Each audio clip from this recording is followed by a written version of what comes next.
أعوذ بالله من الشيطان الرجيم. بسم الله الرحمن الرحيم.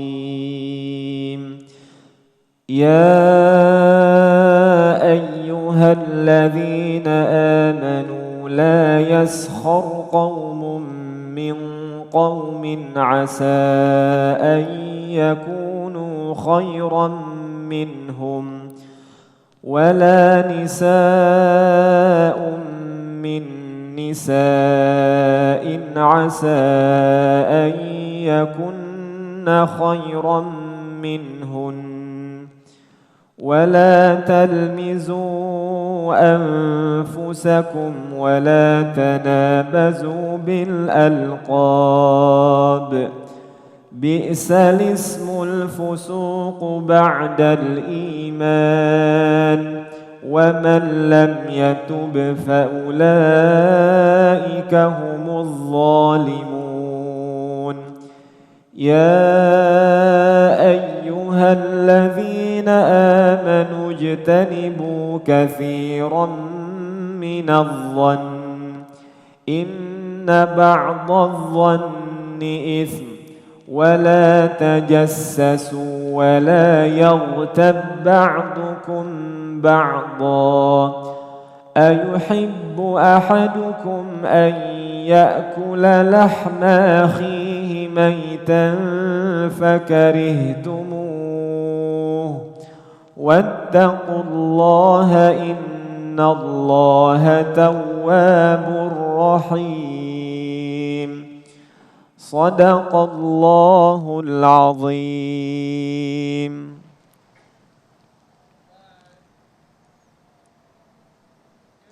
Assalamualaikum warahmatullahi wabarakatuh.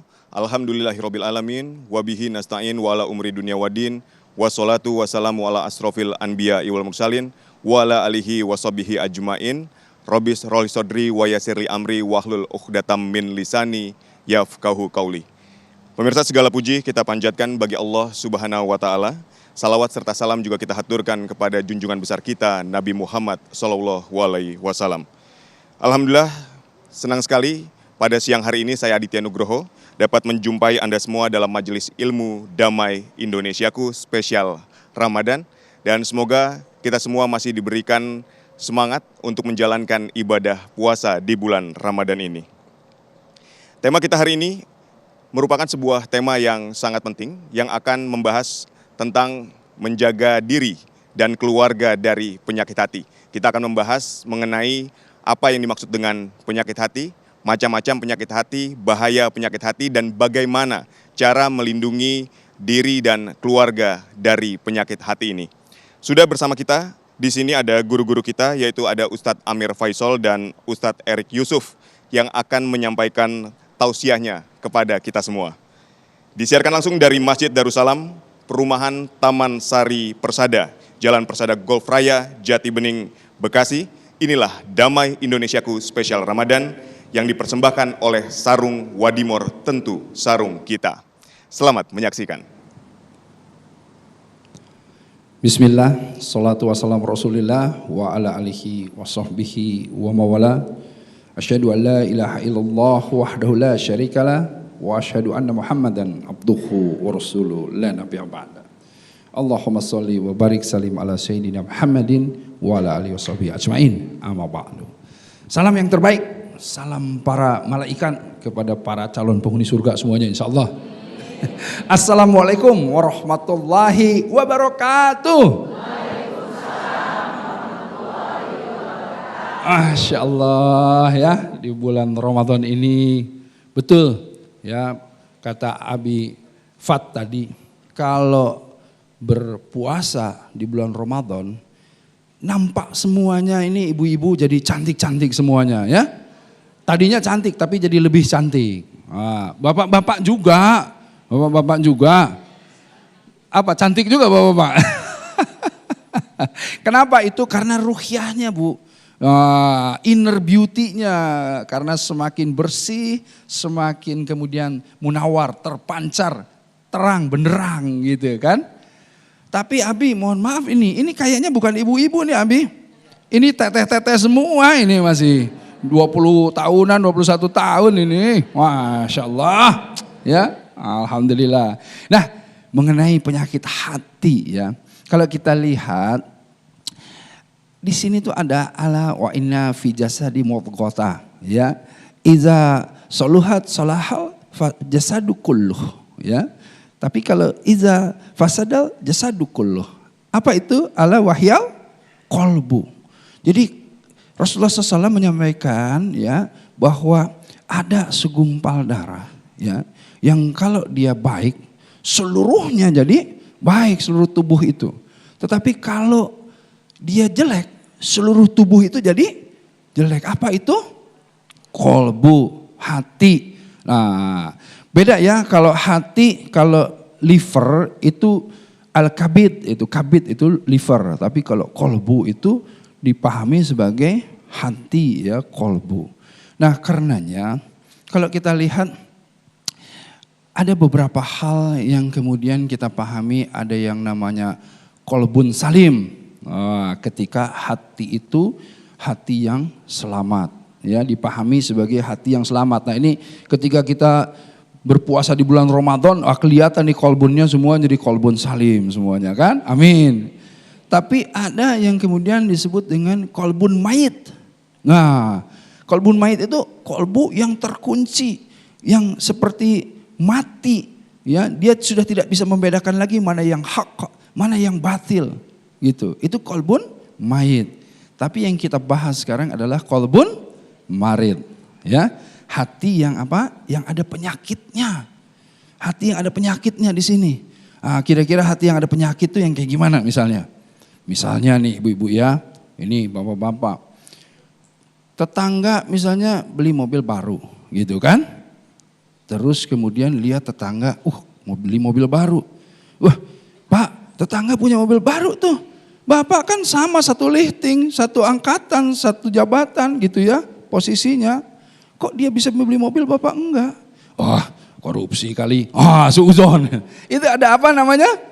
Penyakit hati itu. Nah inilah makanya kalau orang-orang yang kemudian ada berbagai penyakit hati itu. Penyakit hati itu seperti iri, dengki, itu penyakit hati. Apalagi Bu? Ujub, penyakit hati, ria, banyak sekali penyakit hati. Ya bahkan kalau kita sudah mulai lihat ada orang yang tarkus sholah, yang meninggalkan sholat itu hatinya berpenyakit, betul nggak? Nah kalau kita lihat seluruh penyakit hati itu adalah sesuatu yang kecenderungannya, condongnya semua ke yang buruk-buruk. Itu penyakit hati pasti. Ya. Jadi kalau dalam surah Yusuf disebutkan gini, inna nafsa la'amaratun bisu'i illa marahim rabbi. Jadi sesungguhnya yang namanya nafsu amarah itu condongnya kepada segala sesuatu yang yang jelek, yang buruk gitu. Jadi kalau seandainya ada orang yang, jangan kita contohnya, ada orang yang kemudian merasakan sesuatu yang kemudian menjadi dampaknya condong ke akhlak atau perilaku yang buruk, dia pasti punya yang namanya apa? Penyakit hati. Nah di situ ila kecuali apa? Nafsu yang dirahmati oleh Allah. Nah jadi ketika nafsu ini, manusia ini melampiaskan nafsunya secara adil. Apa itu adil? Adil itu ya secara mudahnya menempatkan segala sesuatu pada tempatnya dan proporsional. Itu adil. Ini mudahnya aja ya. Kayak misalnya gini, peci ini saya taruh nih, bapak taruh peci di kepala. Dan pas lagi, nggak kebesaran, nggak kekecilan. Bapak adil terhadap apa? Terhadap pecinya, ya kan? Nah, tapi kalau pecinya ditaruh di kaki, apa lawannya adil? Lawannya apa? Tidak adil. Gitu. Lawannya adil, zalim. Artinya bapak zalim tuh taruh peci di kaki, ya? Nah, karenanya ketika kita melampiaskan nafsu atau mencurahkan nafsunya secara adil pada tempatnya dan proporsional, insya Allah ini nafsunya akan dirahmati oleh Allah. Tetapi ketika tidak pada tempatnya, ketika kemudian tidak proporsional. Misal makan di bulan Ramadan ada waktunya, ya kan? Nah, ketika dia misalnya berpuasa, makannya siang-siang gitu. Kalau bahasa Sunda nih ngagodin, tahu Ibu? Tahu nggak? Ini ada bahasa baru ya. Jadi orang yang sembunyi-sembunyi makan siang, tapi pura-pura tetap puasa. Itu ada tuh ya orang-orang yang seperti itu gitu. Nah itulah orang-orang yang zalim gitu. Ya jadi dia tidak melampiaskan nafsunya pada waktu yang tepat, pada tempatnya dan proporsional. Nah karenanya kalau kita lihat betapa bagaimana nafsu ini atau yang namanya penyakit hati ini bisa kemudian hilang atau kita minimalisasi atau kita kemudian buang. Kita lihat ketika ya ayyuhalladzina amanu kutiba alaikumusyamu kama kutiba alal ladzina min qablikum la'allakum tattaqun. Asyam ini saum ya. Kalau filugotil itu al-imsak itu sama tuh imsak siam sama saum itu ya. Itu puasa, menahan, mengendalikan. Nah, kita itu di bulan Ramadan kita dilatih untuk mengendalikan nafsu kita. Di bulan Ramadan coba bayangkan.